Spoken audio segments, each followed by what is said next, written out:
Hello there. Good to be with you again on Health Matters. Glad you could join us on the program. I am Yomi Otaigwe. Today we'll be diving into something super important but often overlooked. I'm talking about mental health. It affects every aspect of our lives, from relationships to work performance and even our physical health. We'll explore ways to boost our mental wellness, manage stress, and support each other through thick and thin.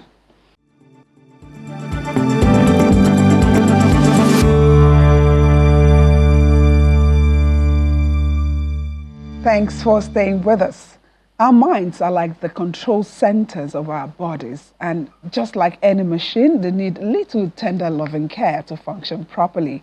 The World Health Organization says globally more than 1 billion people live with mental health conditions. What are the triggers for poor mental health, and how can it be optimal? You get insights into these questions and more from my guest, who is a clinical psychologist and managing partner at Hemisphere Consult, Olabode Daramola. He is also a member of the Nigerian Psychological Association and Nigeria Association of Clinical Psychologists. And it might interest you to know that Mr. Daramola is also a clergyman. Thank you so much for coming on the show. Thank you so much for having me. Thank you. So talking about mental health, the World Health Organization says there's no health without mental health. But what makes up good mental health? Well, thank you very much. Like you have mentioned earlier, mental health is actually the mother of all health. Because without a good head on our shoulder, we'll not be able to function appropriately. When someone is mentally well, it means they can actually realize their full potentials. They are thinking appropriately, feeling appropriately, and behaving well. If someone is mentally healthy, they can actually initiate and sustain social belongingness.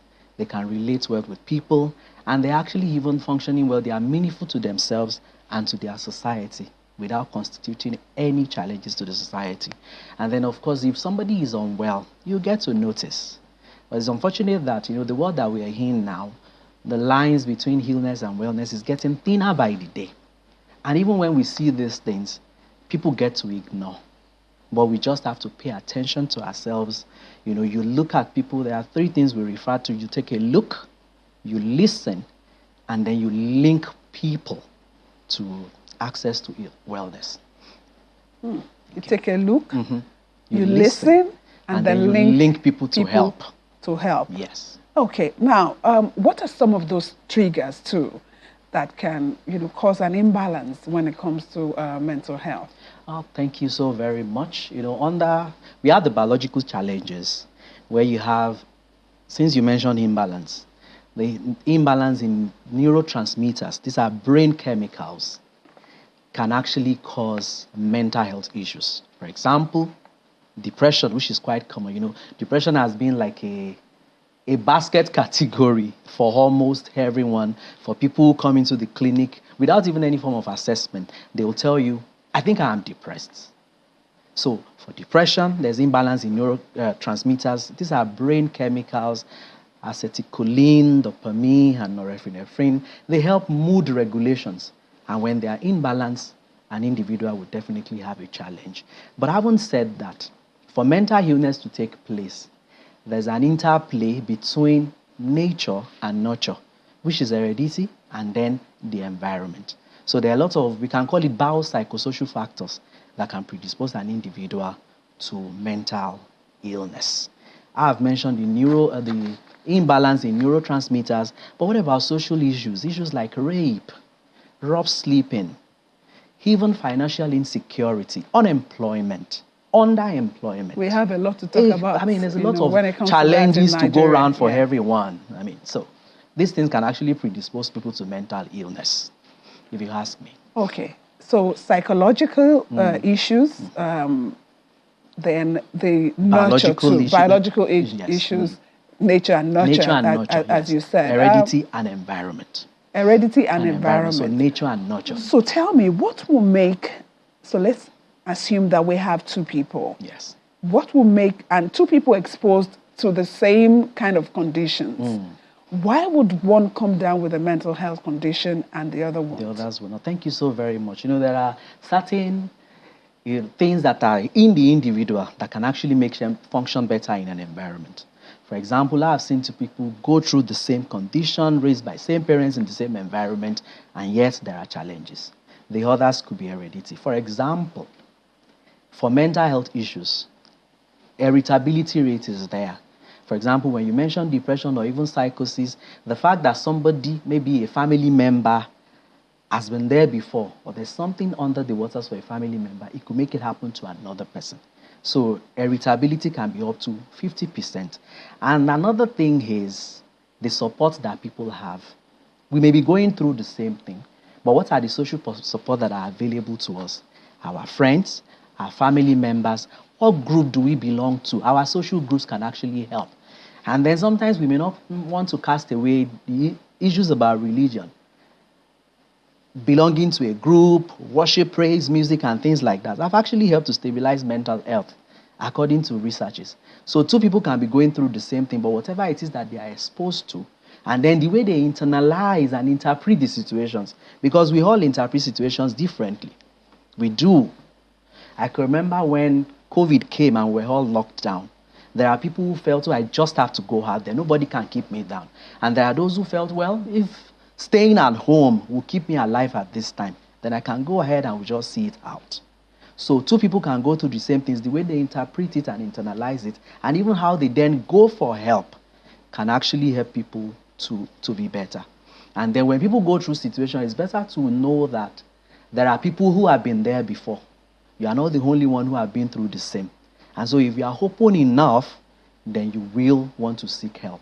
So our help-seeking behavior is also very important, in knowing whether we're going to be able to cope or not. Yeah, so seeking help sometimes, expose people to talking about things that are private to them, and there's the fear, again, of stigma. Yes. We'll get to that, but let's stay with the nature that you mentioned. Okay. So you really can't do anything about that, I guess. Yes, those are inherited factors, but the fact that somebody in the family has been down with some form of mental illness doesn't mean that it's going to happen to you. So if you know that certain things run in the family, then you can actually guide against them by what you eat, the things you do. If you already know that there's this thing that is under the water here, then you have to be very careful not to even go near alcohol or maybe smoking, things that can actually predispose you to such an illness. So heredity entirely, there are other things that we need to do to be able to manage it. And at the same time, if you already know that something exists, as an individual, you take it upon yourself to go for mental health status examination. It's something that a lot of people don't want to do. Naturally we'll go to see a physician. Habits. Okay, so now nature, you say you can try to help yourself by knowing, okay, this happened to my uncle, this happened to my auntie, I need to also watch out and make sure. Avoid certain now, things. nurture, as you said, some of the things that we see in the environment, some of the things habits that we also form. Let's talk more about that. You mentioned substance abuse. Yes. Thank you so very much. Use of substance is indeed very common now as we are. A lot of people see it as a way of coping, but I can pretty much tell you it does a lot of damage, uncontrolled damage to the body. So when people take substances, alcohol, what they would do is to actually impede the good function of these neurotransmitters in the brain. As mentioned earlier, the brain chemicals, they help you to function better and to think better. So when we take substances, it will alter the nature, in fact, the structure and the function of those brain chemicals. And that way, one cannot think well and they cannot behave well. So a lot of people will just tell you, I'm just taking it for a while, I'm using it as a getaway. But with time, the challenges are going to be there and it can really become more debilitating. So it can predispose one. And then one of the environmental factors that we really need to deal with is the issue of loneliness. We now live in an environment where neighbors don't check on themselves. Loneliness can actually predispose people to mental illness. Being alone, nobody to talk to, nobody to discuss with. You come back from work, you can't just speak to people. It is important that we criticize. human beings are gregarious in nature. And so that nature of speaking to people, having someone to discuss with, is very, very important for our mental health stability. And we must not neglect that our coming together. Somebody will say, I don't need you, you are on your own. All those kind of cliches that we use, it's not going to help anybody. We need to be there for one another. If somebody is going through this, we need to find out, how are you doing? What can I do to make things better for you? It doesn't have to be money. Listening to people without judging them will help a long way. And you don't have to tell people to snap out of it. I mean, oh, come on, you're not the only one going through. You need to snap. That's why a lot of people will not even want to seek help anyways. Because they believe that, you commonize it's a sign what of they're weakness, going through. and people can actually complicate what they are going through. Yeah. So a lot of people don't want to seek help. But I tell people, seeking help is not a sign of weakness. You are stronger and better. Especially when you talk about it on time. You have some physical ailment, they will tell you, oh, this thing is now in stage 3 to stage 4. Depression, anxiety can be like that as well. It becomes a disorder that is now very difficult to deal with. But if it is early detection or prevention, will make things better. So when people are going through challenges, please speak up on time. And you must speak to the right people. And as lay people, each and every one of us must even be first aiders. When people come to you, even if you can't do anything about it, listen and then help them look for help. Many a times, those who are going through mental health challenges, they don't even know on their own. But you can notice their personal hygiene is being affected. I was coming to that. Mm-hmm. I was coming to that. You've mentioned anxiety and depression as some of those common mental health challenges. We'll look at differentiate both. But is there any other one? Any other? Yes, we have anxiety, we have depression, and there's also schizophrenia, in which a good number of people do not want to speak about. And that schizophrenia is, if somebody has gone psychotic and he has schizophrenia, that means the person is already on the streets. There's clear loss of touch with reality. And like people will call it, they say that's the real madness, quote and unquote. So we have anxiety, there's depression, and also schizophrenia. Those are the common ones, but there are so many of it. And time will not help us to So let's focus on these three. Maybe I'm hoping that we are able to trash all of them. Anxiety, what differentiates it from depression? From depression. No, thank you very much for that question. Anxiety and depression, they're like two sides of a coin. They can exist differently. They can actually also exist together. And one can even lead to the other. But anxiety is clearly different from depression. When we speak of anxiety, coming into the studio now, before our session, everybody could actually feel some form of anxiety. Is everything going to go well? What if the cameras don't go too well? What if I can't even speak appropriately? It happens to everybody. But it becomes a disorder if at the end of the day, we're not able to go on. If somebody begins to have a panic attack here and now, out of anxiety, that feeling of worry that something is just going to happen, even when it's not happening. So that's anxiety on one side. Then the depression, when we talk about depression, speaking about the etymology now so that we can understand it better, it is formed from a Latin word, deprimere. Two Latin words are combined together. The D there means down, and depression means to press. So depression is actually the pressing down of the mind of the soul. But speaking more scientifically, depression is a mood disorder that causes persistent sadness and loss of interest in pleasurable activities. So the person who is depressed will be sad. Sadness that goes on for about 2 weeks and more. And then such a person will now lose interest in whatever it is they loved to do before. Maybe the person loves to play football, loves to be singing or teaching. They just want to lose interest totally. They wake up and they don't want to wake up. And then they can no longer, it gets to a point where they can no longer function. That's depression. And then the third one, which is schizophrenia. In fact, a lot of people, the buzzword usually will be depression, but anxiety is even getting more common. And then the third one that I mentioned, schizophrenia. Schiz, splits, phrenia, the mind. So it talks about the splitting of the thought. Majority of these terms actually come from Latin. which is a language that seems to be going into extinction by now because most people don't speak about it anymore, but it's good for medicine and psychology. So for schizophrenia, there's a lot of touch with reality. They can see the day, they call it night. They have delusions. There are hallucinations. They hear things that others cannot hear. They smell things that others cannot smell. And there is even cutaneous responses where people feel as if someone is touching them and there's nobody touching them. Or they walk in the middle of the road, they're looking back as if somebody is walking behind them. And then at a very extreme level, you experience catatonia, where there's catatonic schizophrenia, where the individual will just stand on the road, still for many hours, without speaking to anyone. So these are some of the three major challenges. I know that sometimes this third one that you mentioned has to do sometimes with substance abuse. Definitely. But in some cases, you find someone who hasn't been abusing any substance and they have this issue. Is it nature too? Well, thank you very much for that. Yes, it can be traced to nature. If it has happened to somebody before in the family, it can happen to such people. And then now the environment. And in fact, I've had cases of a boy, the parents say, oh, this boy must be smoking. And they trust him at me. I said, by the time we started, he said, sir, I haven't smoked anything. I said, would you promise? Okay, let's do a test. Toxicology test was done, which is to check, if there are substances in the body. And obviously, he wasn't taking anything.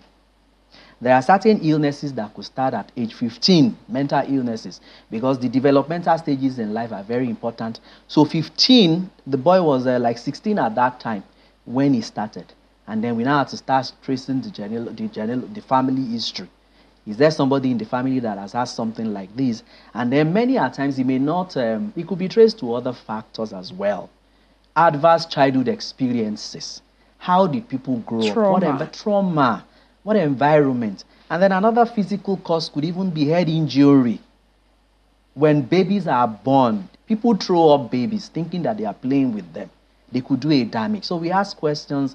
Did this child fall while he was much younger? Okay, if somebody took a fall, was he properly checked? Injuries could cause mental issues. Then there are the emotional and psychological factors. How we talk to ourselves. A lot of people have not built emotional bank. The work environment, is it toxic? As a boss, how do you talk to people that work with you? When we constantly run people down, it affects them mentally. So you don't want to run anybody down by the things you say and the way you relate with them. Somebody told someone in an office, if birds have your brain, they will fly backward. And the lady fell down right there and then because she has taken so much. And so for people working in a toxic environment, they could have issues like these as well. And that's why every organization should begin to guide again the way we use our words on people. Words are powerful. And they are like eggs. When they are broken, you can't put them down together. So we need to ensure that our words are not doing damage to people around us. Okay. That's a full package that you just did there. So let's talk about the path to wellness. Anyone who's having whether depression, whether anxiety, panic attack, you mentioned, is it under anxiety, right? Yes. Okay, so because I know some people, can you please talk a little more about panic attack? Yeah, panic attack is one of the types of anxieties. And by the time this happens to people, they can no longer even control themselves. They can lose control of their nerves. They could fall, and if they're not careful, take a huge fall, and they're just not ever able to cope. I've seen people who go to the embassies, and by the time it's time for interview, they could no longer stand. It looks as if it's similar to an attack, but not necessarily, but it's an attack of the nerves, and then people can no longer function. So it's a type of anxiety. Now, let's talk about the path to wellness. What are the options? Well, for path to wellness, that's for those who are maybe mentally ill already. There are two paths. There's pharmacotherapy and there's psychotherapy. So pharmacotherapy is the use of medications. And then psychotherapy, that's talk therapy. In Nigeria, as we have it, we have medical doctors who are psychiatrists, Their job is to, they prescribe the medications for people. But in Nigeria, a clinical psychologist will handle the psychotherapy aspect, and then is a, the path to wellness is actually there's a multidisciplinary approach to it.